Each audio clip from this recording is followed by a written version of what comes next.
Dacă îi prindem și depistăm lucrul ăsta, că se cuplează cu țiganii noștri, va fi ca să pusă unde știm noi.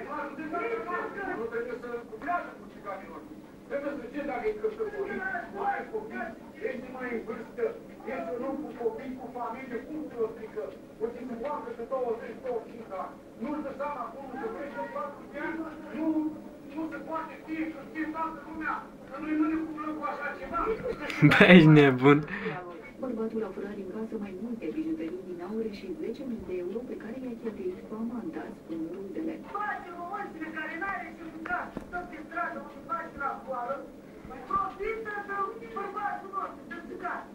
Profită ca să vii să bani. S-a plecat și cu valori care au fost importante. Foarte importante. Care au fost casă și au plecat cu româncă. Nu-l acuzăm să vină acasă, noi atât am zis pe ecrane, nu îl dăm după legea noastră, am zis că fata să despartă pe el, să le tragă, are 2 copii, este căsătorit, are familie. Romul nu a făcut încă plângere la poliție pentru că speră că bărbatul se va întoarce acasă. Dacă tânărul alege să rămână alături de amantă, romii sunt hotărâți să-l excludă din comunitate.